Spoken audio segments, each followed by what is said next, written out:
Hello everyone and welcome to another episode of History Retold.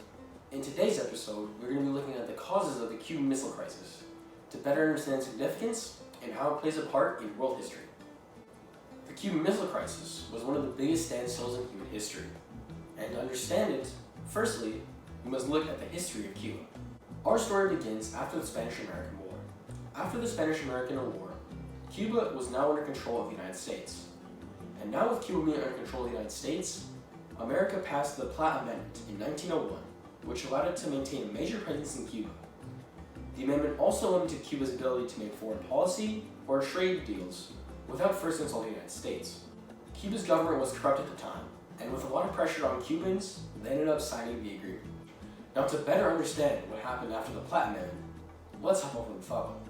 Now Cubans were under heavy American control and influence, which made their economy about export to America, particularly sugar. Cuba had a very divided economy because of this sugar economy, entailing many workers and few owners, which led to a poor economy, as this is not a stable practice for the country.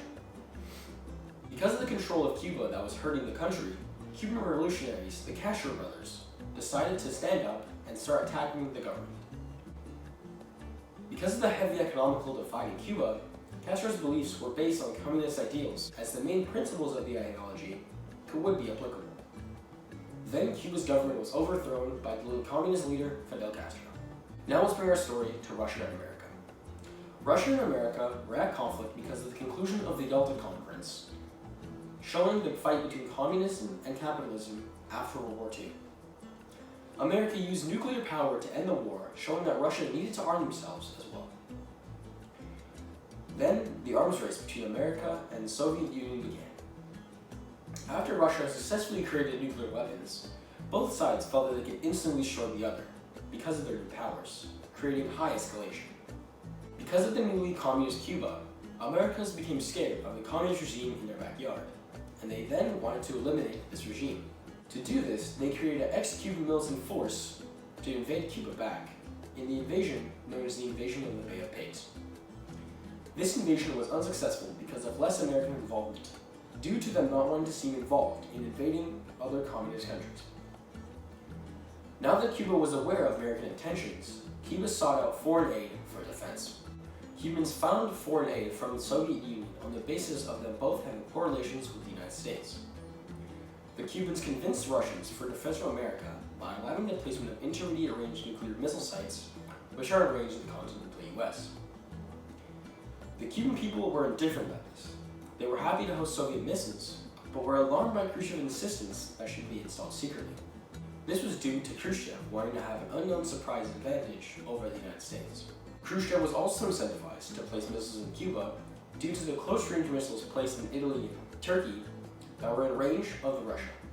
These missiles placed in Italy surprisingly had not really affected Russian people, due to them being under life-threatening situations for a lot of their history. With missiles now being in close proximity to the US was now unknowingly in danger of a missile strike. That would change, however, when a U-2 spy plane captured photographs of the Soviet missile sites in Cuba. After the discovery of the missile sites in Cuba, JFK, the American president at the time, created an executive committee known as ExComm to resolve the pressing issues of the crisis. They discussed possible ideas for resolution, with many members of the committee wanting to take a more aggressive action. But JFK decided otherwise, choosing a more peaceful resolution, due to the fact that nuclear war could be imminent. Now for the open letter to JFK. Thank you for choosing to be peaceful in your policies.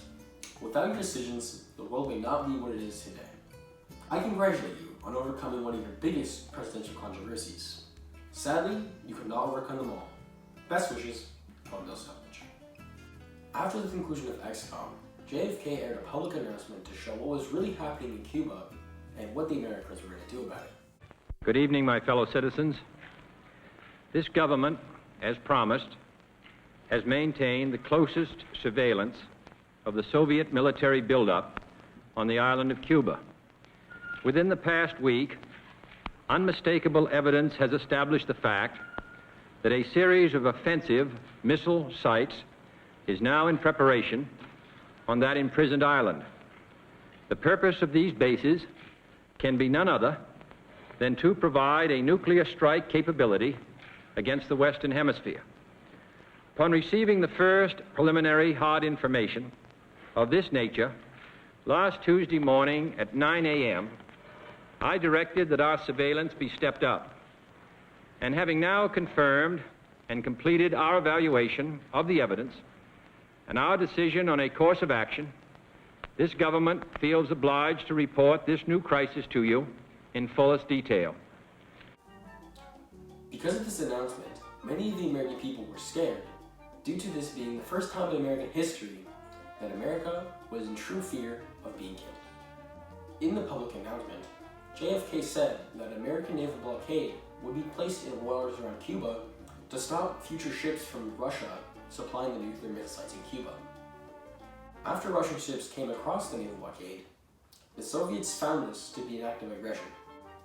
And now with the Soviets being aware of the American knowledge of the missile sites, the crisis had now begun. Thank you to all the resources that made this video possible in the description below. I hope to see you again in the next episode of History Retold.